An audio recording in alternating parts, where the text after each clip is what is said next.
Voilà, bonsoir à tous. Vraiment, désolé pour ce petit retard de 2 minutes. La vidéo ne voulait pas se lancer.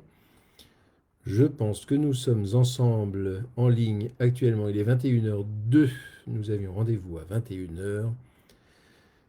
2 minutes de retard, vous ne m'en tiendrez pas rigueur, je l'espère. Nous étudions ce soir une petite réflexion, brève réflexion, comme nous en avons l'habitude maintenant le jeudi soir pour nous préparer à Shabbat, sur la paracha Vaishlach, la paracha de cette semaine, de ce Shabbat qui va Erev Tov, bonsoir, je vois cela dans les commentaires. Cette paracha qui vient précéder la fête de Hanouka qui commencera jeudi soir prochain dans exactement une semaine, et nous sommes très impatients de pouvoir voir les bougies de Hanouka, en tout cas la première jeudi soir prochain, venir illuminer nos ténèbres au sens propre comme au sens figuré. Je vous laisse le temps d'arriver les uns et les autres. Nous sommes déjà 12 comme les tribus d'Israël. Bonsoir à ceux qui se connectent, bonsoir à ceux que je retrouve après le cours d'introduction au judaïsme que nous venons de terminer. Alors pour comprendre la paracha Vaishlach, comme pour toutes les parachutes, il me semble qu'il est toujours important, surtout lorsqu'on est dans la Genèse ou dans l'Exode, enfin dans les livres les plus narratifs, de se référer aux versets qui ont précédé, sans pour autant les étudier, puisque nous étudions Vaishlach et non pas Vayetse, qui était la paracha de la semaine dernière. Mais dans cette paracha Vayetse, elle se termine dans son dernier verset sur des anges qui viennent escorter Jacob. Jacob qui s'est enfin délivré de la vanne. Et ces anges viennent à la rencontre de Jacob. Jacob en est heureux et il en vient à dire que finalement, avec ces anges qui l'accompagnent, eh bien, c'est un machané Elohim, c'est un camp de Dieu, c'est-à-dire un camp CAMP, c'est-à-dire que c'est une escorte qui vient commencer à le rassurer. Et donc il va appeler l'endroit où ces anges vont venir le rejoindre, Machanaïm, pour dire qu'en ce lieu, eh bien, les anges sont venus le rejoindre. Ils sont venus le rejoindre parce que Jacob est sous le coup de deux menaces et de deux ennemis qui rôdent et qui guettent. Il y a Lavan, naturellement, chez qui il a dû travailler durement avec une condition presque d'esclave. Et puis il y a son frère Ésaü. Tout cela n'est pas terminé. Le frère Ésaü à qui eh bien, il a extorqué le droit d'aînesse et il sait que son frère Ésaü lui en tient encore rigueur. C'est une histoire ancienne dans l'histoire de Jacob et d'Ésaü, puisque la dernière fois qu'ils se sont vus, c'était il y a 34 ans.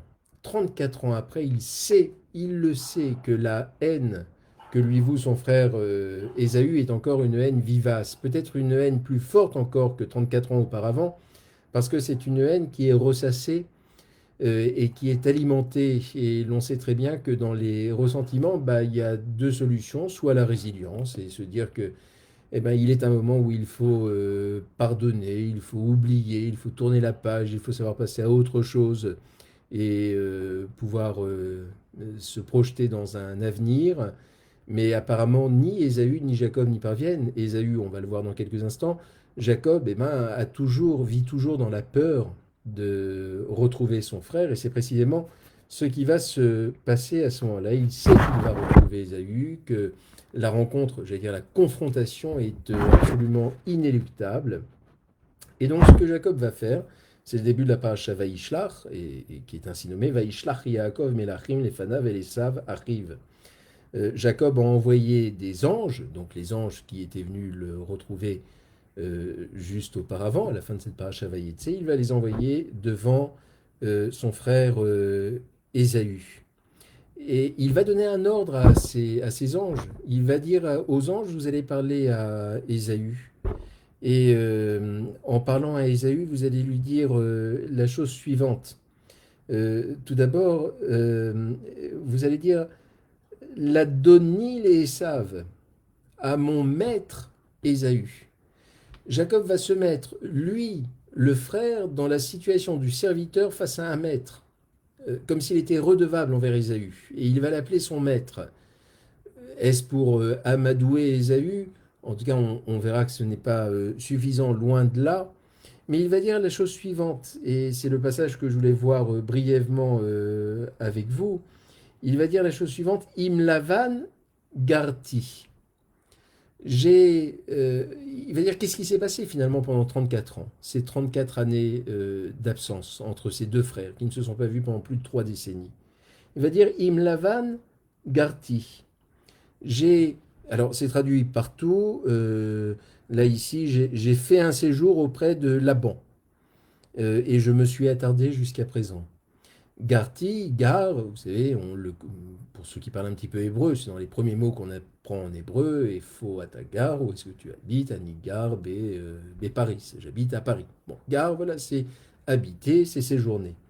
Mais nos maîtres nous font remarquer que Garti, il y a la racine guerre. Et guerre, ça veut dire étranger. Et en réalité, ce que vient dire Jacob ici à Ésaü, c'est que pendant ces années-là, je suis demeuré un étranger, même auprès de Lavan, j'étais un étranger. C'est-à-dire mon sort, vient dire Jacob, n'a pas été enviable. Et ces 34 années n'ont pas été des années de bénédiction, n'ont pas été des années de bonheur. Pourquoi Jacob a besoin de préciser que ces 34 années, depuis qu'il n'a pas vu Ésaü, Ésav, son frère, n'ont pas été des années d'accomplissement, de bonheur, de bénédiction, de prospérité? Eh bien parce que Ésaü conserve cette amertume, cette aigreur et cette haine envers Jacob de lui avoir extorqué son droit d'aînesse et donc la bénédiction d'Isaac, la bénédiction de leur père. Songeant, pensant, Ésaü pouvait penser que cette bénédiction lui avait apporté toute forme de protection, de prospérité. Eh bien, il n'en a rien été. Et donc Jacob précise, Im Lavan Garti. Même vis-à-vis de Lavan, j'ai été comme un étranger. Je n'ai pas pu vivre paisiblement. Je n'ai pas pu être serein. Donc la bénédiction de notre Père n'est pas une bénédiction qui m'a protégé de quoi que ce soit. J'ai eu une existence qui n'a pas été enviable pendant tout ce temps-là. Alors était-ce pour l'apitoyer? Probablement pas, parce que un tout petit peu après, on va avoir cette phrase terrible lorsque Jacob va aller à la rencontre d'Ésaü, c'est pas l'inverse, lorsque Jacob va rencontrer Ésaü, il est dit la chose suivante, c'est le verset 8 de cette paracha, c'est là-dessus que nous conclurons ce soir. Vaïra Yaakov me'od, vayetzer lo. Jacob, Vaïra Yaakov me'od, Jacob a eu peur, il a eu très peur. Vayetzer lo. Et il a été angoissé, Yetzer, l'angoisse. Vous entendez peut-être pour les yiddishisants le mot tsuros, les soucis. C'est la même racine. Il était rongé de l'intérieur, mais rongé de peur, d'angoisse à l'idée de retrouver son frère, parce que il avait peur d'une chose, ce n'est pas des reproches de son frère, il avait peur, au fond, que son frère ne le tue. Euh, et ça va être sa peur, ça va être son angoisse. Comment va se passer cette rencontre? Il a beau être escorté par des anges, il a beau être protégé en quelque sorte par des anges, la rencontre va être une rencontre une rencontre difficile. Je dis diminuée parce que Jacob va tout de suite lui dire, j'ai été diminué par tous les bienfaits, par toute la vérité que tu as faite à ton serviteur. Tout cela n'a pas été simple pour lui. Alors il vient s'apitoyer en quelque sorte sur son sort pour présenter un visage qui inspire la pitié auprès d'Ésaü. Ésaü ne va rien entendre de tout cela. Il est animé par une seule chose, c'est par cette colère, c'est par cette force qui s'est alimentée pendant 34 années lorsqu'il va aller jusqu'à la rencontre de son frère. La suite, eh bien, il faudra soit venir dans vos synagogues, puisque maintenant cela sera possible, soit suivre sur Zoom, soit vous plonger dans votre Tanakh pour la connaître. Mais vous la connaissez probablement. L'un et l'autre seront indemnes, mais c'est une rencontre avec un baiser de la mort qui va se produire ici. Et finalement, n'est-ce pas dans cette paracha, et c'est peut-être là ma réflexion de ce soir, n'est-ce pas dans cette paracha un moment de remords de la part de Jacob, se disant que ce droit d'aînesse qu'il a extorqué, qu'il a volé par la ruse finalement, eh bien, il en éprouve certains regrets. C'est ce qu'il semble dire. Est-ce que c'est la, vous savez, la peur n'aide pas à avoir une réflexion tout à fait sereine. Mais lorsque l'on est sûr de son fait, l'on n'a pas à avoir peur. Et puis il y a cette phrase que l'on prononce tous les matins dans le Adonolam pour venir conclure cette prière du Adonolam, Adonai li velo ira. Dieu est avec moi, je n'aurai pas peur. Dieu non seulement était avec lui, il l'était matériellement à travers des anges, et pourtant, Jacob était pétri de peur à ce moment-là.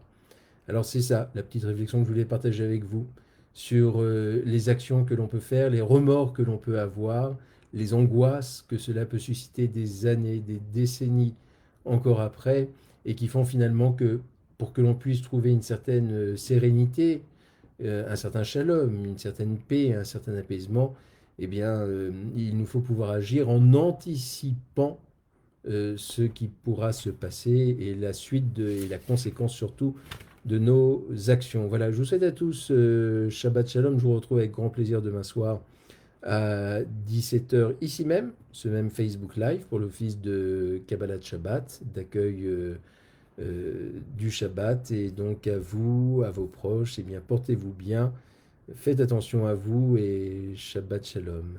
À demain.